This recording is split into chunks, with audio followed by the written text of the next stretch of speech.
your host with the most. My name is Dizzy, and I'm definitely going to keep you busy.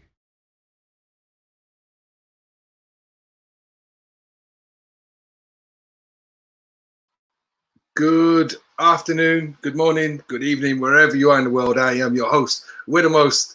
I am Dizzy, and for the next 60 minutes, I'm definitely going to keep you busy. Now, I know that today is a day that everyone's watching their screens. Why? Because they say it's going to come home.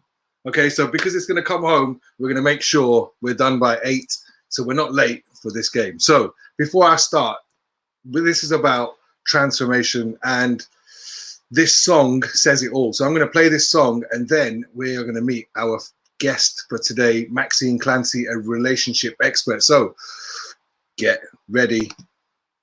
This is a message for everyone who is listening. Hearts and minds connecting, building a world community. This is the moment the people are coming together. Spirit of transformation, reunite in the meaning of we. What is the biggest thing that you can dream of? What can you do to make it true? Well, transformation day, let's make a difference. You for me, and me for you. This is the moment, the signal, the claps and the ringing, the alarm to awaken, to ignite the passion within.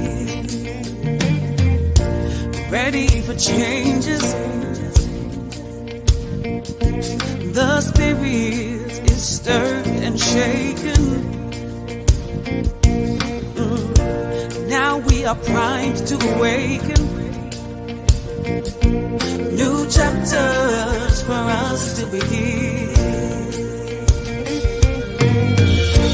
What is the biggest thing that you can dream of? What can you do to make it true? Well, transformation day, let's make a difference. You for me, and me for you. What is the biggest thing that you can dream of? What can you do to make it true? Well, transformation day, let's make a difference. You for me, and me for you. We can dream bigger. We open our eyes 'cause we forgot that we could see.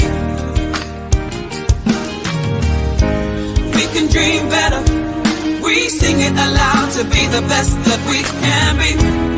Can be. Can be. What is the biggest thing that you can dream of? What can you do to make it true? Well, transformation day, let's make a difference. You for me, and me for you. Transformation. What is the biggest thing that you can dream of? What can you do to make it true? Well, transformation day, let's make a difference. You for me, and me for you.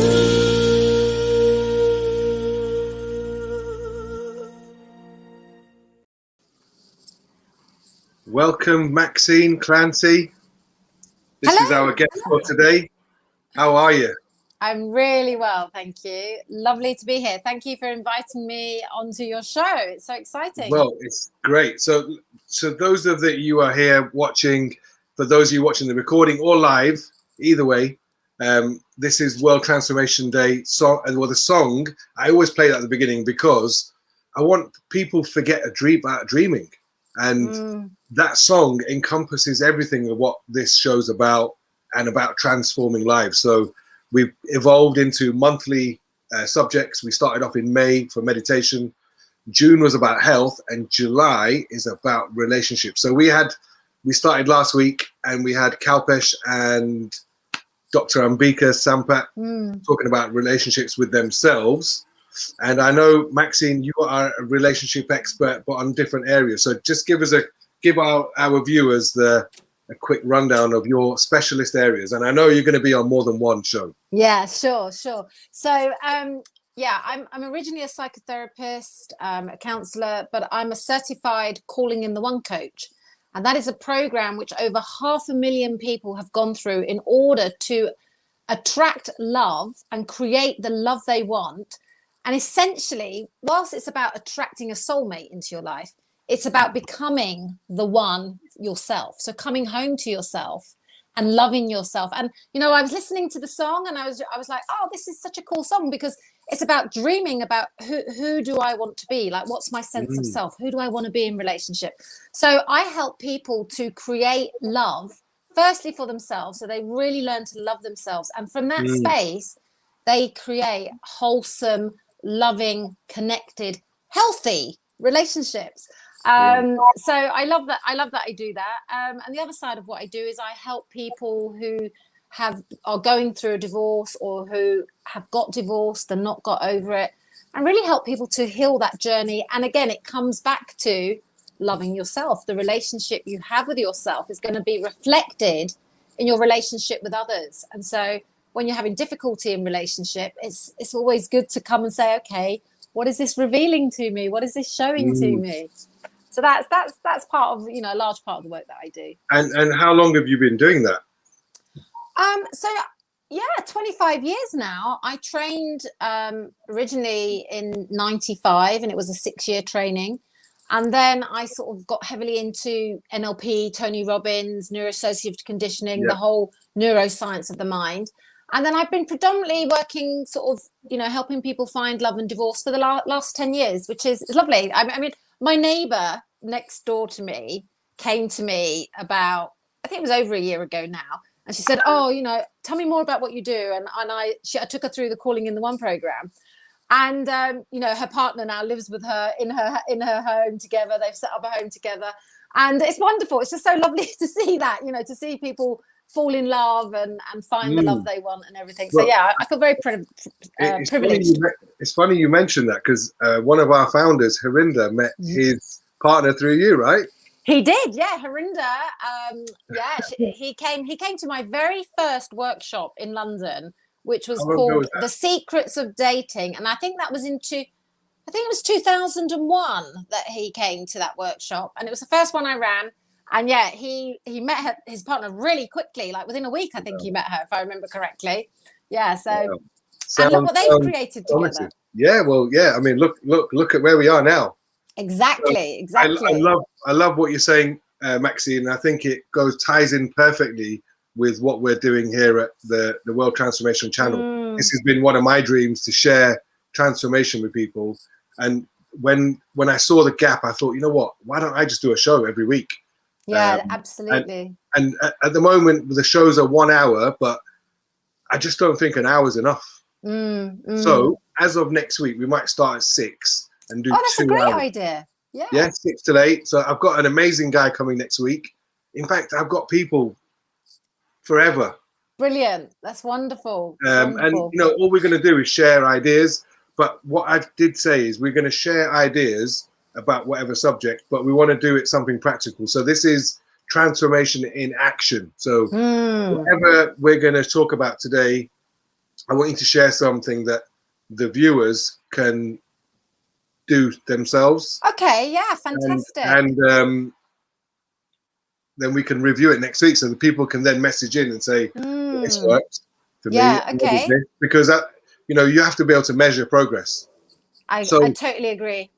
so we're going to keep it brief today, only because of England's playing. Yes, Right? I know. So I know. it's coming home, everyone. Right? Well, Yeah. but if you're watching the recording, it might have come home already. So, Let's hope it's come let's home. hope it does. It came home. Yeah.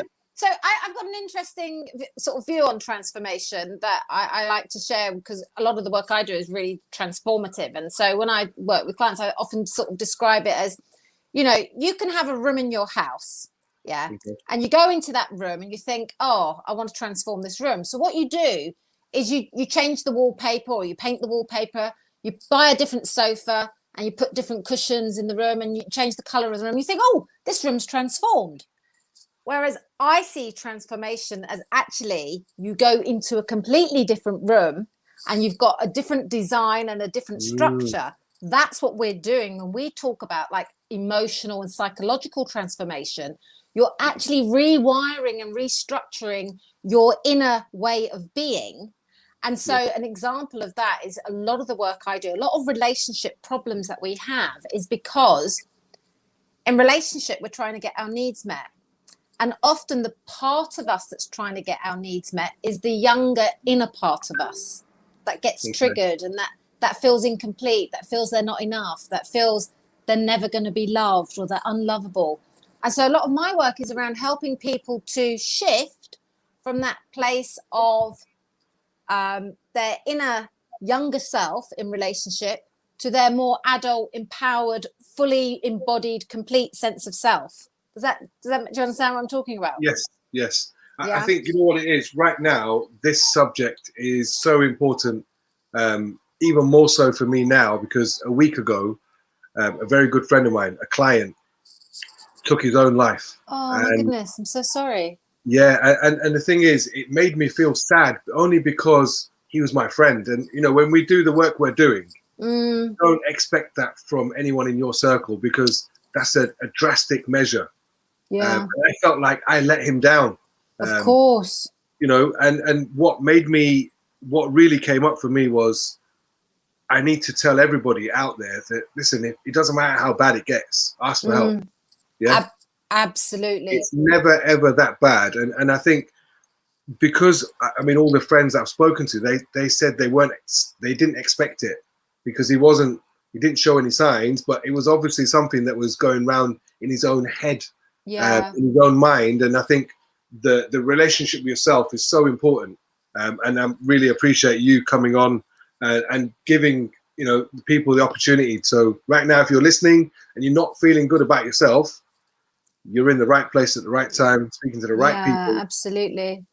And you know this, so the thing is right, we can have 100 different emotions in one day, can't we? I know I do. I can go through all sorts of different emotions. And, you know, I don't think life is about always being on a up, you know, because if you're always on a up, then sometimes you're not necessarily really present to life and being, you know, in the moment and in your body. And so a lot of emotions, a lot of the way we, you know, unfortunately, the thoughts that go round in our head, the ego, the way the ego talks, of that inner child, that inner critic has got the power and the control, then what tends to happen, we believe that story that's in our head.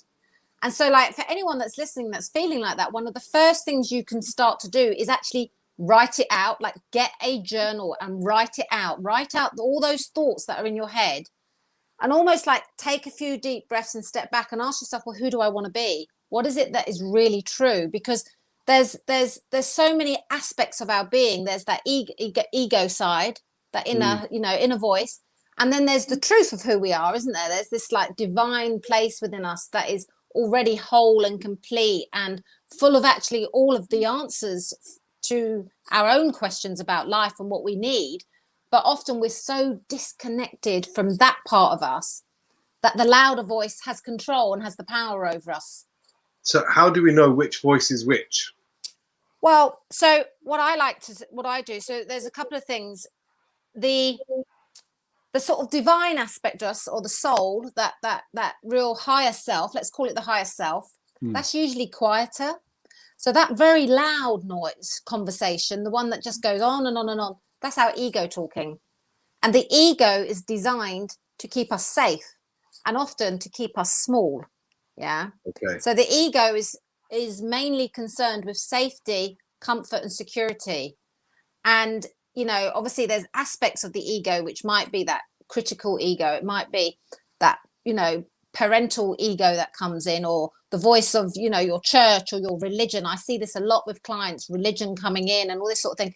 You want to learn to like almost like step back and observe it and listen to it. And that's why journaling is so good, because if you write down that conversation and then take a few deep breaths and center yourself and really like get into your body, feel like breathe all the way down into your hips and anchor into the deeper center within you, and maybe put your hand on your heart and ask your heart some really powerful questions.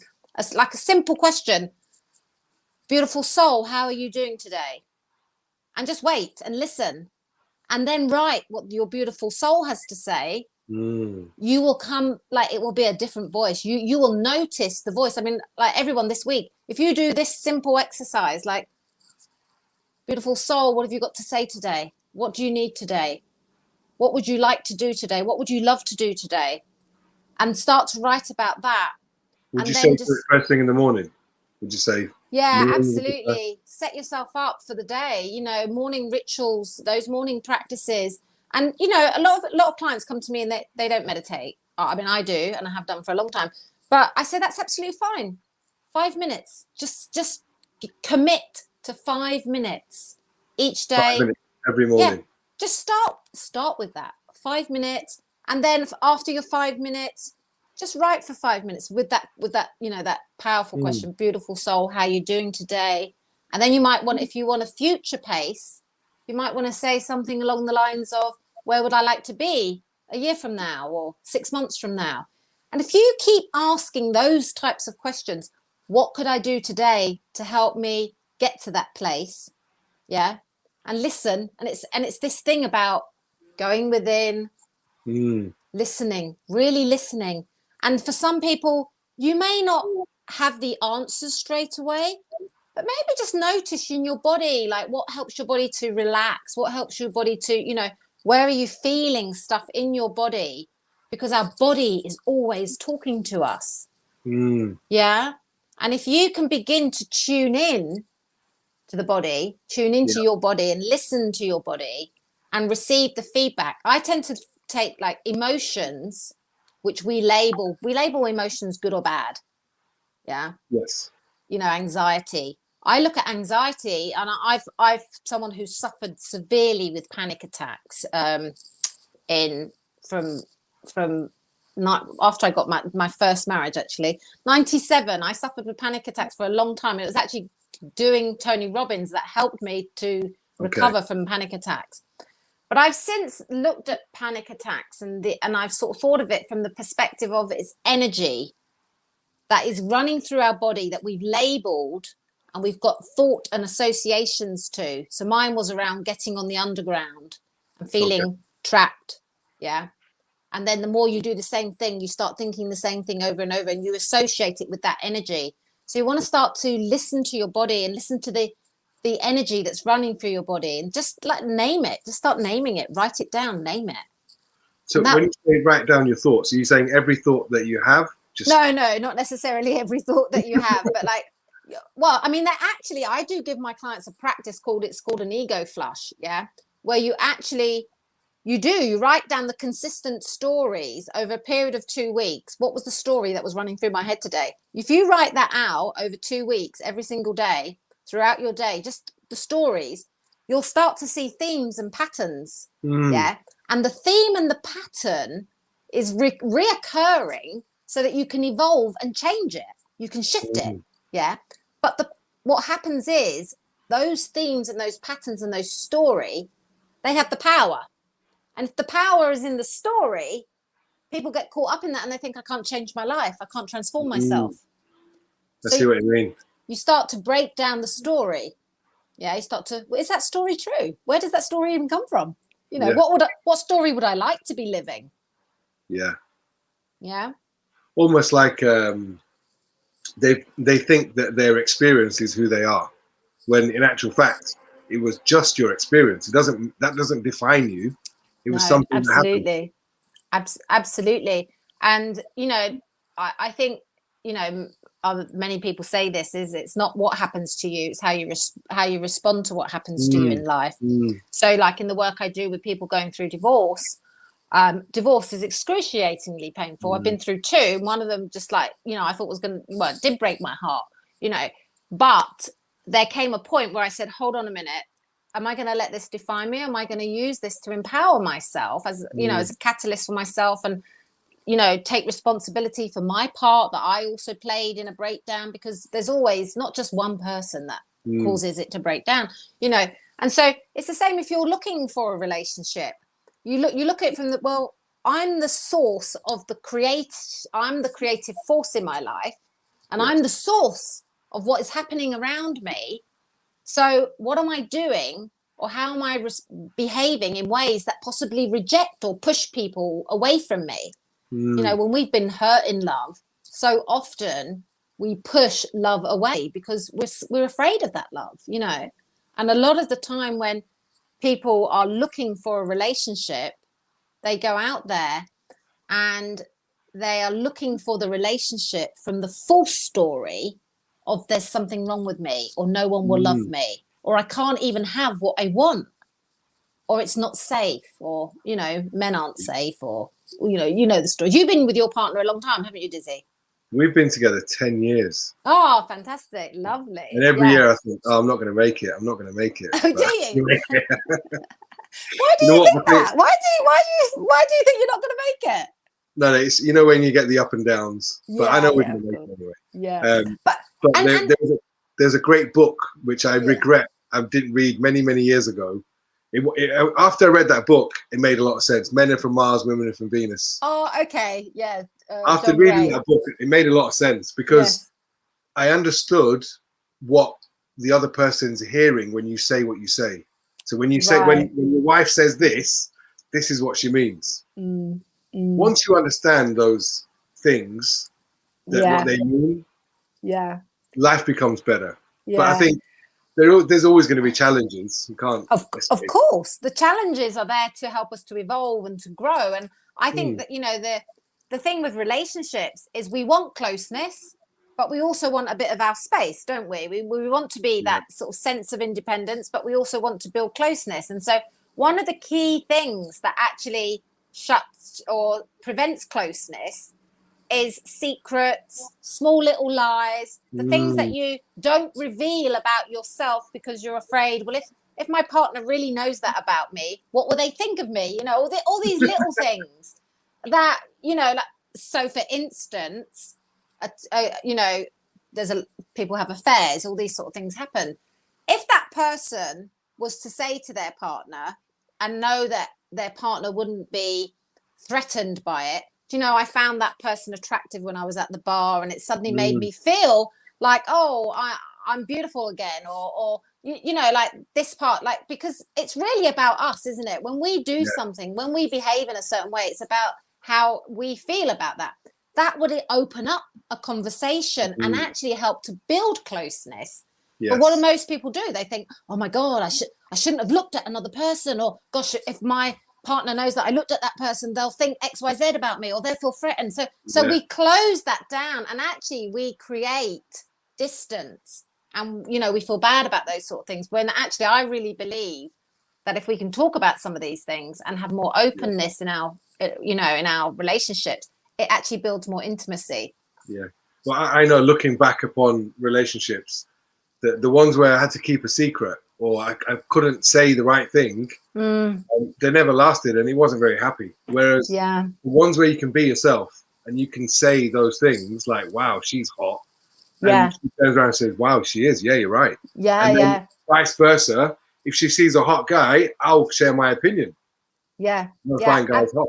But, absolutely. And I think it's, you know, I really do believe that our relationships can be the greatest gift in us growing and becoming more authentically ourselves. And it's up to us to, if we can recognize that in our partnerships and talk about those sort of things, and look at the relationship as, you know, an opportunity to grow and to transform, then we would actually have way happier relationships. That sounds great. So the instructions for those watching live or recorded is get a notebook and you're going to write down your feelings or your thoughts. Yeah, well, write down both. So I would do a couple of things. There's a few ways you can do this. You could do like a brain dump, a mind dump, a feeling dump in your journal, and just whatever is going on, just let it out. Don't reread it. Don't analyze it. Don't judge it. Don't criticize it. Just let it out. Then take a few minutes, 5 minutes, to just be still. Go within, listen to your body, notice any sensations, like rub your heart, tap your heart, and then say to yourself, beautiful soul, how are you doing today? So you want to be talking to that deeper inner part of you. And then a little write about that. Yeah. And then ask yourself the question, if you want to do more sort of like, where do I want to be a year from now? If you want to change your life. But if you've got a problem, you can just ask, beautiful soul, guide me on this such and such, this issue. Whatever it might be. I want a new job, guide me. And listen. The key is listening. And you may not get straight away an exact thing to do, but you might just say, what one thing can I do today? And often it's not the thing that you think you need to do. It's usually something else. That's what I would suggest. Perfect. So listen, ladies and gentlemen, you've got your homework. So it's been an absolute pleasure to have you on. My pleasure too. She is going to be back on the last episode of the month. Why? Because if your relationship hasn't worked by the end of the month, we're going to show you how to get split. Oh, nice. Yeah, right. We are. Yeah, absolutely. We're going to show you how to end it with love. Yes, and very true. Compassion. Yes. Okay, Maxine, thank you so much. My pleasure. Lovely to be here. And we'll have you on. See you soon. See you. Take care. Okay. This is a personal appeal to all our friends and family around the world. In April 2018, we launched World Transformation Academy right in the heart of the slum in New Delhi in India. On a regular basis, we have both the slum children and their parents being transformed with sessions of life coaching, yoga, and meditation. Regularly, up until now, we have between 500 to 600 people attending these sessions every month. The cost is approximately about £1,000 a month. Our vision is to expand this to all slums around the world. So we've been able to do this work with the help of our generous sponsors. But what we'd like to do now is to continue and expand the work that we're doing, is to open the opportunity out to more people to get involved. So if this is something that you would like to get involved in, please connect with the World Transformation Organization, or you can make a donation, whether it's a monthly payment or a one-off payment, using our Just Giving link.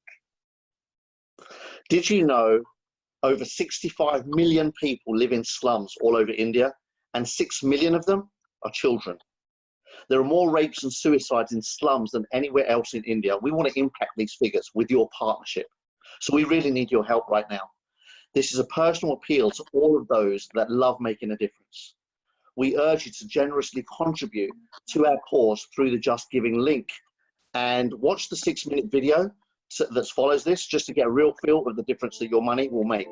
This is an amazing cause. We look forward to your partnership. I live in Kalkaji slum area, and I want to be an IPS officer because I want to stop the crimes and rapes. I want to change my sister's life. I want to change my sister's life. 17% experienced some form of physical violence in the past year. Individual factors related to the husband, like. Oh, sorry, ladies and gentlemen. We have an echo. Ooh. Welcome. I'm gonna. Oh, what's going on? It's because you didn't play the ad to the end. It's called karma. Right. Okay. I'm gonna play it. This is a personal appeal to all our friends and family around the world. In April 2018, we launched World Transformation Academy right in the heart of the slum in New Delhi in India. On a regular basis, we have both the slum children and their parents being transformed with sessions of life coaching, yoga, and meditation. Regularly, up until now, we have between 500 to 600 people attending these sessions every month. The cost is approximately about £1,000 a month. Our vision is to expand this to all slums around the world. So we've been able to do this work with the help of our generous sponsors. But what we'd like to do now is to continue and expand the work that we're doing, is to open the opportunity out to more people to get involved. So if this is something that you would like to get involved in, please connect with the World Transformation Organization, or you can make a donation, whether it's a monthly payment or a one-off payment, using our Just Giving link. Did you know over 65 million people live in slums all over India, and 6 million of them are children? There are more rapes and suicides in slums than anywhere else in India. We want to impact these figures with your partnership. So we really need your help right now. This is a personal appeal to all of those that love making a difference. We urge you to generously contribute to our cause through the Just Giving link, and watch the 6-minute video that follows this, just to get a real feel of the difference that your money will make. This is an amazing cause. We look forward to your partnership. I live in Kalkaji slum area, and I want to be an IPS officer. I want to stop the crimes and rapes for girls and these things. I want to change my sister's life. 17% of women experienced some form of physical violence in the past year. Individual factors related to the husband, like poor socioeconomic status, consumption of alcohol, extramarital relationships. Reported cases vary from domestic violence to brutal rapes, mental harassment to sexual violence. Many more cases go unreported. A woman is raped every 20 minutes in India, National Crime Records Bureau. I'd like to narrate a small incident that one of our volunteers narrated to me. She said that there was this young lady who had come over for her 3 introductory sessions of meditation. And on the 3rd day, when she had a one-on-one session with a trainer, she broke down completely, and she said that, last night I wanted to commit suicide because my husband is a gambler, he doesn't work, and whatever money that I get home, he takes it all and spends it all in gambling, and there's no use of my life. My life has been a struggle, and her mother-in-law was so scared and petrified that she sat beside her throughout the night, scared that she would take that extreme step. And in the morning she got up, she got dressed, and she came for her meditation session. About 800,000 people commit suicide worldwide every year. Of these, 135,000, 17%, are residents of India, a nation with 17.5% of the world's population.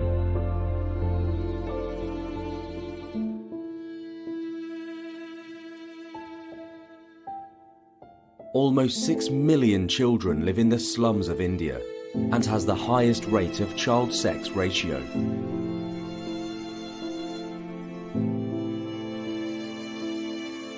8.9% of the total victims of rape were girls under 14 years of age, while 16.1% were teenage girls 14 to 18 years. Over 65 million people live in the slums of India. Slum dwellers usually earn $1,900 a year. Young slum girls on their way to defecate in the open fields are abducted, raped, and at times hung from a tree, as in the case of the murder of 2 minor Dalit girls in Badon village near Delhi.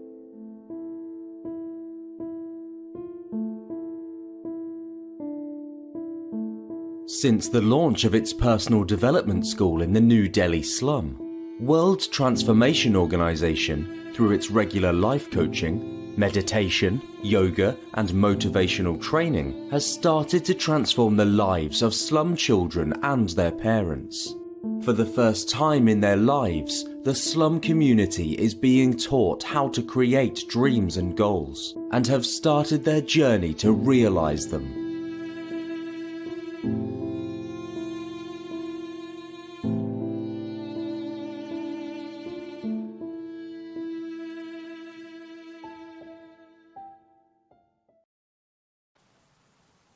Welcome back. Welcome back. How are we doing? So we have our good friend Sunil Osmun. Welcome to Sit Down Sundays. You can move now. Oh, you got me. You got me. The I was question trying to is, pull a freeze. before you say anything, we need to know one thing. Are you wearing pants? I am fully suited. Even though Fully there's nobody suited. around, I am fully suited. Not birthday suit, but full on suit. Full Well, on you're suit. looking very smart. So I had to Thank say, you. I had to mention that because obviously we did a test run, and it was funny. It was perfect. I loved it. What you're not telling everybody is that I didn't actually know it was being recorded. So I was in such shock. I didn't know. I'm actually glad I didn't just sort of stand up. So look, people are probably wondering, who is this guy? So being a global traveler, when I lived in South Africa, I bumped into this young man many, many moons ago, and we've kind of been in touch on and off. And recently we rekindled, and I found out he's doing some amazing stuff. I said, I'm doing some amazing stuff. Let's do some amazing stuff together. So Sunil, tell us a little bit about who you are and why you're here. All right, so I mean, we met about 15 years ago or something. You had a little bit more hair at the time, and I had no gray hairs. I'm trying to catch up to you, but I've been in the entertainment industry sort of area for about 17 to 20 years. I worked in government, and then I've been on this journey of myself for the past 15 years, and I think that is my main purpose for being here, especially taking into what the consideration what World Transformation Organization does, because I've been on a massive journey of finding myself, rejecting everything my ego thought I was, and just embracing who I actually am. And I've recently been qualified as a master Reiki practitioner. I've got clients across the world, sharing love, spreading love, and trying to get people to understand what real love is and who they really are. It's been quite a journey. And I released a book last year, and I've done movies, I've done radio, I've done theater, I've done everything my passion desires. But what my heart and soul desires is to be there for people as much as I can. I think that's part of the reason I'm here. Perfect. Well, I remember when we caught up, I was like, wow, this sounds perfect. And I wanted to bring you in because obviously I know you, and I love what you're doing. I love your passion. I mean, it's clear that you are in your element when you're talking about what you're talking about. So I know your book. What's your book called? Sunny Motives, right? How did that come about? Yep. So Sunny Motive itself started as I used to create like quotes or go into a meditation, or I'll meet somebody that'll make me think about something, or I'll see a quote, and then it's always been a situation where, for me, a quote is like a work of art. It depends what you're going through in your life, how you're going to apply it. So I created a hashtag about 12 years ago on social media called #SunnyMotive. And when I used to perform comedy, the comedians used to come up to me and say to me, so what's the sunny motive for today? They used to make fun of it. But what I didn't realize is the impact I was having on people's lives. And I used to write little stories, write the little quotes, and then I realized that people need to understand how to unpack quotes, because Gandhi could have said something, Mandela could have said something, Dizzy with a big D could have said something, but at the end of the day, if you don't know how to apply it to your life, it is just words on paper. So I decided to unpack these quotes, and that was a 4-year writing journey, but a 12-year journey in total. And it's just been amazing to have people in the UK order my book, in Australia, in the US, in Italy, to have the psychology department of a university do a bulk order within the first month of publication during coronavirus lockdown. It's still surreal for me. I've got a copy of my book here. I look at it, I see my name's on it. I'm like, my name is on a book. And part of the reason of writing the book was because I am, and you know this, I'm just that guy. People will just come to me. Sunil is just that guy. Hey man, let's go for a couple of drinks. Meanwhile, Sunil, I really need to speak to somebody and cry on their shoulder. The book is a way of me going, I'm in your hands now. Take control of your life. Take control of your soul. It is about life, love, and business. How you can merge all three and not concentrate on just one so you can have a holistic life. I'm very proud to say that my youngest reader is 9 years old and my oldest, I think, is 86. Wow, that's a big range. That's basically it. It is. That's the writing process took so long because I had to unpack it in such a way that anybody could pick it up and understand, okay, this is what he's speaking about. So look, based on the relationship with self, what advice could you give? Because this is just a taster session with Sunil today, yeah? Just so you know, we've got a lot of stuff we can cover, but we're just going to do a little taster today we're focusing on relationships with yourself. So do you want to share some stuff, share some nuggets, because we're going to have a short show today purely because everyone wants it to come home. So yeah. Oh yeah. Okay. So, and it's funny because I created about this, and one thing that I want to say is you need to be real. There are so many people struggling out there to go, this is really who I am. I am not my car. I am not my house. I am not my money. I am not the blanket that's over my body. I am inside. The hardest thing, and this is one of many reasons I believe there's been an increase in an evolving mental health disorder due to lockdowns around our world, is because people have to spend time with themselves and they get a shock because they go, who is this person? Who is this person? Oh my gosh. It is very hard to be real in an artificial world. It is very hard to be real in an artificial world. So first of all, find out what's real in your life. Is that what you're saying? That's right. And when it comes to finding out what's real, it's about putting aside your wants, acknowledging your needs. People say, oh, let's do some gratitude tonight. There are so many things out there that people are not aware that they should be grateful for, that you can never be fully doing a gratitude. I do gratitude every single night for the roof over my head, for the food in my stomach, but I forget about the fact that I have a toothbrush, or that I have water flowing, or that I have socks on my feet. It's the small things that count. And so many people forget that because they have this big image of what they have to be grateful for. I actually give gratitude to having Wi-Fi. There are people out there without Wi-Fi. It's a small thing, but in the modern day era, you need to acknowledge everything. And I'm not saying people must spend 3 hours laying in bed going, okay, let me do my gratitude now and let me go through everything in the day. Just be more grateful for what you have, that your needs are satisfied. And there's nothing wrong with wanting more. Don't get me wrong. There's nothing wrong with wanting more. But the appreciation behind satisfying a want when it is a need is a lot bigger than when it's just I must be better than this person. I must have a better car than this person. It changes your entire energy and your soul perspective. So what kind of things are needs? What would you say? If someone says, okay, well, what do I really need? What would you say? Air to breathe, food in your stomach, your health, love.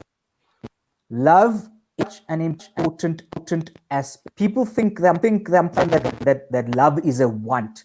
Because if it becomes a want, then you're satisfying you're not satisfying your place of truth. And when I speak about place of truth, I'm speaking from a heart space. So many of us live, and I'm guilty of this too. I still do it, but I'm more aware now when I do it. We live in the brain instead of telling the brain to just shut up. telling the brain to keep quiet, brain. And the moment your heart starts keeping the brain quiet, you will start being grateful for more things. So when you ask for needs, everybody has different needs. Everybody has different wants. No individual on this planet is exactly the same. We are, and my Reiki teacher and I spoke about this last night, we are all souls having a human experience. The entire earth dimension is like a massive exam room. Every single person has a different questionnaire. You might have the same question here and there, but Dizzy with the big D and Sunil are going to answer the questions differently because of their experiences, because of their soul journey, because of what they see themselves as, because of what their societal structure is. We are individual footprints, every single one of us, but we are being forced to be sheep quite a bit. Yes, I do address people and sheeple. So acknowledge who you are and what you do. Exactly. And you say those words, acknowledge who you are and what you do. There are so many people, and I speak about this in my book as well, who don't pat themselves on their back enough. Because we are taught to be so humble sometimes. We don't say, well done for doing the washing. Well done for getting this far. Well done for wearing your mask outside. Well done for whatever it may be. You need to do that because that is self-love. Self-love is so important. It helps you discover things like your worth. And when somebody speaks badly about you or to you, you'll be able to acknowledge that. So becoming it's aware. Like you're being grateful to you. Is that Exactly. right? Exactly. We always saying thank you to other people, but how many times have we just said thank you to ourselves? It's hard because we're not taught to do that. If you look at a little kid who's 3 or 4 or 5 years old, they're going, well done, Johnny. Who's Johnny? Johnny is that person. They are that kid. We lose our inner child because of the way society indoctrinates our brains. But that is a normal process of a human experience. But becoming aware of it is a soul journey towards awakening. So it's almost like not becoming your experience.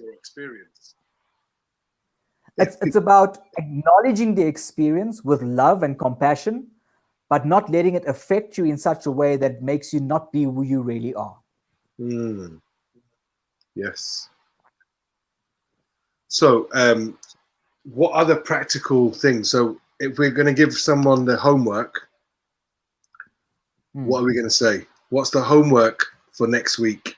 What are we going to get them to do? So first of all, writing down their gratefuls. What would you suggest? Let's set the homework because you look like a headmaster now. Right, so the homework is going to be as follows. Find what works for you. Okay. Find what works for you. If journaling, writing down every single day doesn't work for you, save a voice note on your phone. If you want to write down just one word, do that. When people say you must meditate every single day, my homework would be go and find a form of meditation that is going to uplift you, that's going to work for you. And a meditation could be something like just acknowledging a breath for 2 minutes or 1 minute. So my homework would be meditation. So daily practices we're talking now, right? Every morning. Yes. I mean, Maxine mentioned getting up in the morning and doing 5 minutes meditation, sitting in a quiet place, breathing, acknowledging how you want your day to be. Would you say that ties in with all that? It ties in big time with that. But again, I'm going to say, find what works for you. Don't be forced into doing a certain practice that you just doesn't sit well with you. Okay. If it doesn't sit well with your energy, don't do it. Find something that works for you, for your soul, because you are working on you. Because you are the most important person. As you are, and thank you for the compliment. So okay, so look, we're coming to the end of the hour. I know there's lots of people in the UK that are chanting, "It's coming home, it's coming home, it's coming home." I'm already home, so I'm not bothered what happens at home. How's I'm the also mood? at home right now. How's the I've mood in completely. South Africa? Well, I haven't watched the president's address because his address started at 8 o'clock because we locked down level 4. So I'm gonna rewatch his address Okay. now, and I'm gonna sit there with bated breath to see what he has to say. Take it as it comes, man. Live in the moment, be in the The other now. thing I was going to say, your book. How can people get hold of your book? So my book, you can order it off Amazon, and if you're in South Africa, you get it off Takealot. But Amazon is the best way. So if anybody connects with me on social media, there is a link on my social media that takes them straight to where they can order the book from. But for bulk orders, they have to go through my publisher because bulk orders get a special discount. Perfect. Well, I'll tell you what I'm going to do. On next week's show, we'll put some links up. My wizard, Woo, is not available today. Normally, I'll do some magic and I'll say, "Hey, Woo, Wizard Woo, can you do some magic?" So we haven't got the wizard sorcerer with us today. So we're not doing many tricks. But because, like I said, because of the global football thing, you know, everyone loves kicking balls around here. So I'm waiting for it. In fact, we've got one more guest who's going to be coming in next week. I'm just waiting for him to turn up. But being the comedian and entertainer you are, I wanted to leave a couple of minutes so you could just share your because you are an absolute hilarious guy. What you did on that advert was just amazing. So I just want to share some of that energy. So go and tell us some jokes or do your Sunil Osmun thing. Well, the funny thing is that I don't perform comedy anymore. When I went to Los Angeles and I performed for the Laugh Factory, something happened in my brain and I realized, okay, these people think I'm Spanish. I was dying on stage like you cannot believe. And then all I said, and I'll never forget it, I said, "Look, I'm just an average guy that looks Indian that doesn't own a 7-Eleven." And they thought it was the funniest thing on the planet. So every time I felt like I was dying, I just said, "Look, I'm just an average Indian guy that doesn't own a 7-Eleven. And every time I said it, I made my accent get worse and worse and worse. "Look, I'm just an average Indian guy that doesn't own a 7-Eleven. And when I got the head moving, and then eventually my time was up. But yeah, I don't perform comedy that much, but I host a lot of gigs. But yeah, I've had a lot of a great experience. I've traveled. I went to 29 different locations in 2 years. I went to Alaska, Iceland, Norway. I ate whale. I don't want to talk about that. I went to Ireland. I had an amazing time. And this is on the cruise ships. And when you're on a cruise ship, you just see water. Now, normally as a guy, when you see water, you want to go to the bathroom the whole time, but not this time. Not this time. This time it was hard work and it paid off nicely. And I gained skills. Like I became an auctioneer. So I used to use the comedy and the emceeing and the acting to do auctioneering. So I was auctioning Dizzy. I'd be go, "Dizzy, on the block right now with Dizzy for £1 now, £1 now, nobody bid for one. Okay, cheers, Dizzy." I'll be able to bid you up, you know. I'm saying I'll be able to get more for you. But the charity work and things I've done around the world is also fantastic. I've done diversity training, but definitely comedy. It is the hardest thing I can tell you I've ever done in the industry. Ever. And I had 9 years of that, 10 years. Obviously, I still use some of the comedy when I'm hosting shows around the world. But yeah, I'm funnier when I've got no pants on. That was hilarious that day, I must say. But listen, Sunil, look, I want to say thank you for coming on board. We are going to have you on again. This is just the beginning of what we've started. So thank you so much for everybody who's been on. If you are watching the recording, thank you for watching the recording. We're going to end it now, and I think my next guest, who's going to be in next week, should be in soon. So, Sunil, thank you very much, man. Love and light to you and everybody. Love and light to everybody. I'm going to see you. Habla español, sí, sí. Thank you very much, Sunil. It's a pleasure to have you on. Yeah, thank you very much. You too. Okay, so we're back in the room with me, and my gratitude. So this has been one of my visions, something I wanted to do for many, many years, and I want to thank Al Pasoni for coaching me from week 4 to be here today. Muchas gracias. Eternally grateful. Kalpesh, Harinder, I'm grateful to you guys. Why? Because you were the guys that had the vision. 20 years ago, you had a vision. And that vision was to create a day. And the song that we had, which was, how big can you dream? Well, that was the epitome. Now, next week, we have gotten another guest. This guest is somebody that came across Harinder, and Harinder rang me up. He goes, Dizzy, I've met this guy called Chris. You have to speak to him. So he gave me his number, and let's meet Chris.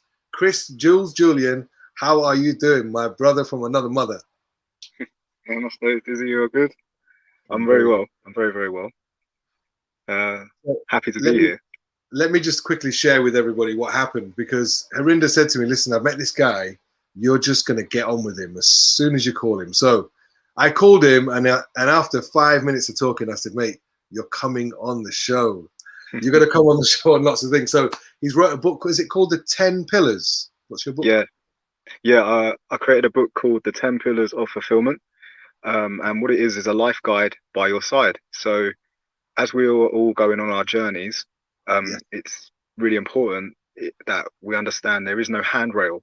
We're all just living and learning.